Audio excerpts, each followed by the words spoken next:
Today, Jonathan's going to do a short live demo of some of the content we have in this build of Path of Exile 2. This is played right live, like he's literally playing right there. We're starting here at about level 11, which is about halfway through Act 1, because we want everyone seeing the playable demo of on the show floor to be able to experience the start of Act 1 without having any of the surprises spoiled for you. So right away, as Jonathan plays through the graveyard, you'll notice the massive improvements we've made to the Path of Exile engine since 3.0 was released. Environments, characters, and items all use physically based rendering, which gives the whole game a realistic look. We have new main character class models with all new animations and completely new item base types. Most of these have physics for many of the little details, which look a lot more awesome than before.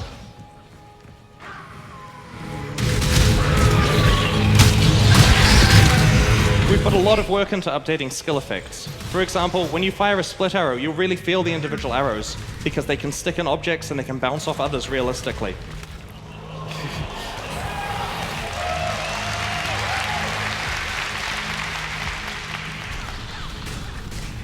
Oh, this looks so good.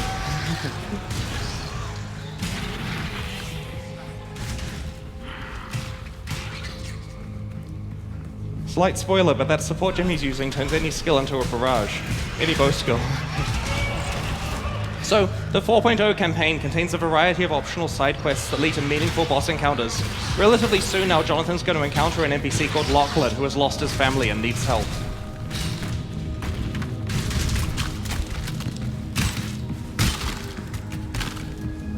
My family, where are they? Isabel and the boys were only to be gone for a few minutes, but it has been, I don't even know how long. Hours at least. Days, weeks. What season is it? Stranger, I know we have just met, but I'm so worried about them. Around here, they could have fallen into a sinkhole or been choked by grave dust. Please, could you see to their safety?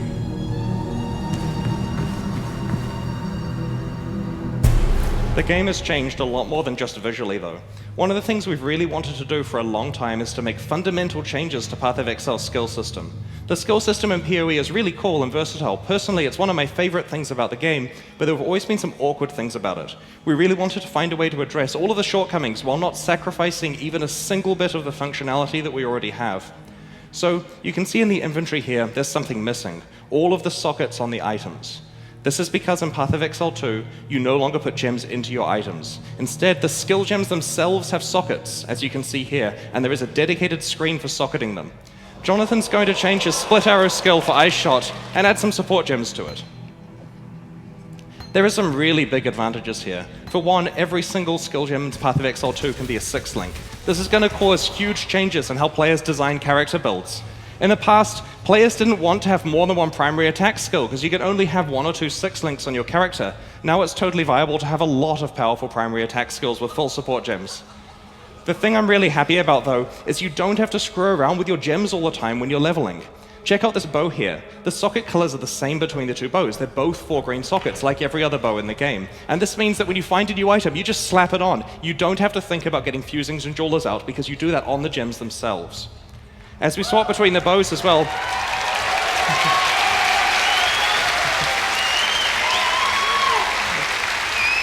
and for clarity, this means that in-game, when you're trying to roll your perfect item, you can focus on the mods and separately on the sockets and the skills. So you'll see here as Jonathan swaps the bows, the DPS values for all your skills update at a glance, and that's because we've completely changed how the character screen works and so on. Jonathan will go into more detail later today about that.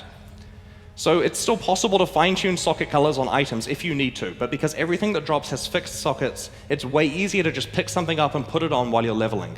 For new players, another really great advantage is it's now impossible to socket a support gem into a skill gem it doesn't work with. For example, multiple projectiles here just can't go into Leap Slam, but as you can see, it works on the other bow skills.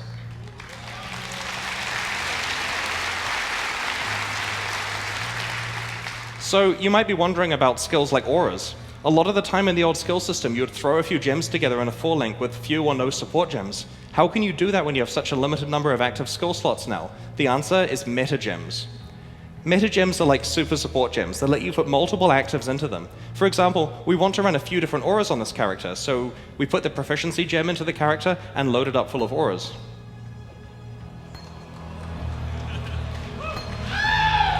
It even gives you a single keybind you can use to cast all of the auras with one click.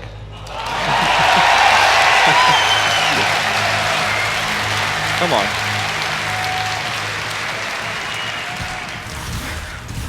Trigger gems like Cast on Crit are also meta gems, so this means you can put an entire Cast on Crit setup in one gem as one of your 8 6 links you can now have. There is a huge amount more to talk about with what meta gems allow you to do with Path of Exile skill system, and Jonathan will be going into all of it in the PoE 2 gameplay deep dive later today. He'll cover how all the existing Path of Exile things work in Path of Exile 2, as well as introducing a whole lot of new stuff. That is a talk not to miss.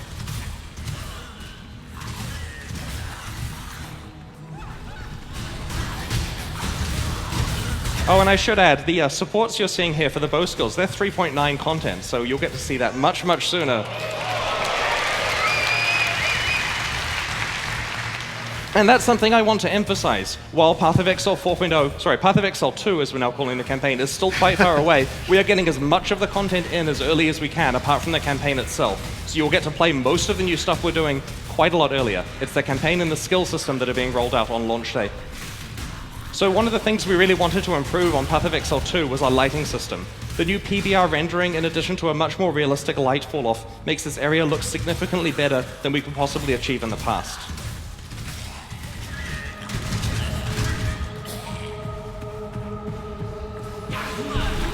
So you can see here there are some monsters called courtesans who can explode the blood cretins. When blood cretins are covered in blood, they get a lot stronger, so you have to be careful. We've tried very hard to design very interesting monster fights, starting as early as Act 1 of the new campaign.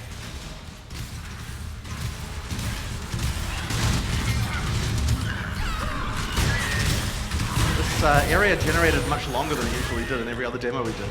Yeah, but that's actually a feature that we're proud of. We have put a lot of work into make sure there's even more randomization on our random areas. I know racers will hate to hear that because they can't memorize the layouts, but we want it to be very, very hard to find your way around. And there's a talk that Reese is doing later, I think it's tomorrow morning, where we're talking about topics like world generation and stuff like that, rather than just level generation. You'll see what he has to say, but it's pretty interesting.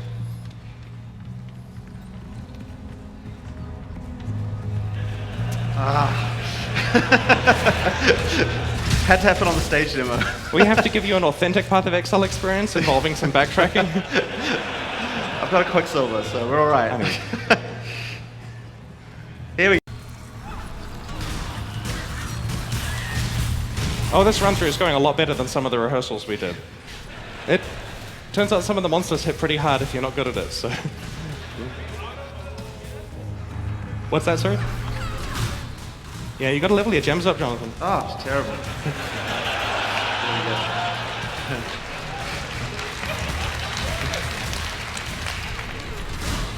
So this is ExileCon plays PoE. Okay, should he go left or right?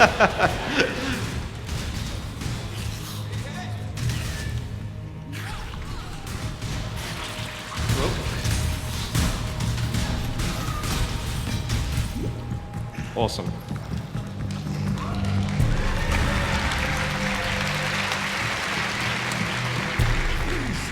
Please make them stop. They're whispering. They're screaming. No, don't give in. You're not dead. You're still moving. You're still here.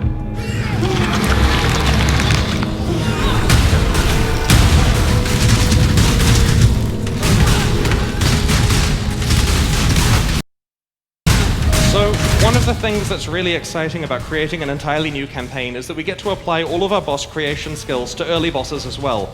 The first few acts of the original Path of Exile have bosses that are some of the earliest content we ever made, and their age is really showing. For comparison, this fight here is at the same level as Fairgraves in the original campaign, but as you can see, it's a lot more advanced with a lot more going on.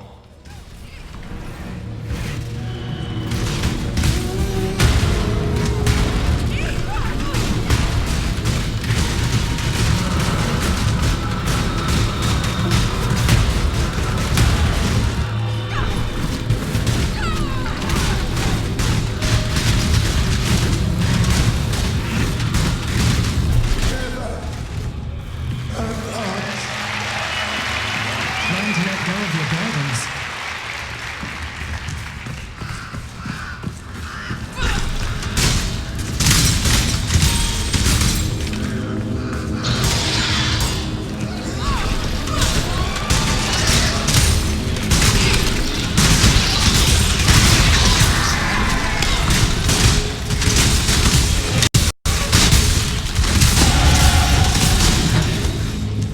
new level up animation.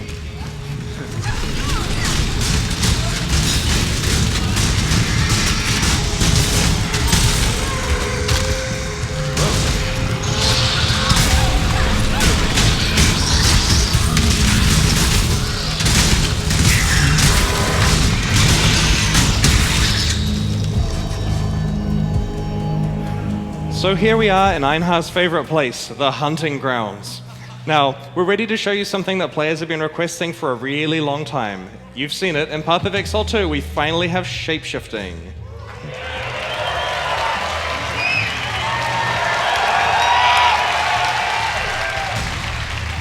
So, each shapeshift form can use any regular Path of Exile 2 attack. That makes sense. Here on the werewolf, for example, we're using leap, slam, and cleave. And one of the things that we thought was really important with shapeshifting is that you can change back and forth at literally any time, mid-animation, walking around in the middle of a skill, whatever, just hit the button and change forms.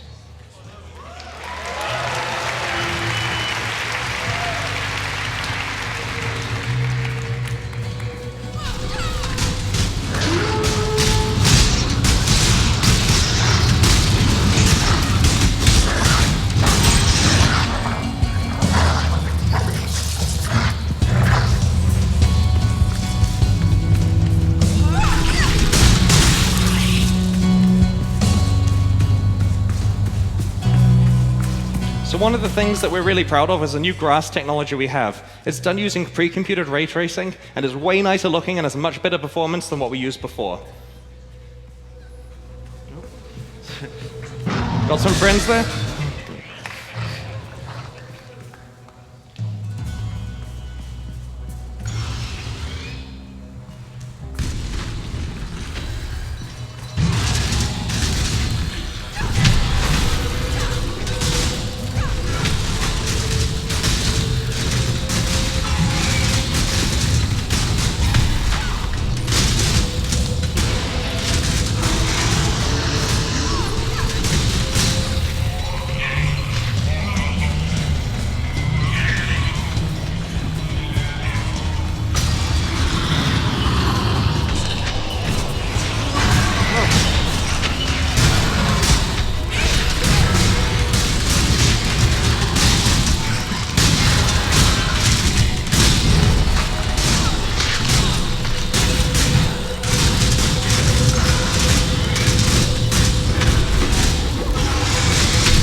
So that right there is a small slice of Path of Exile 2.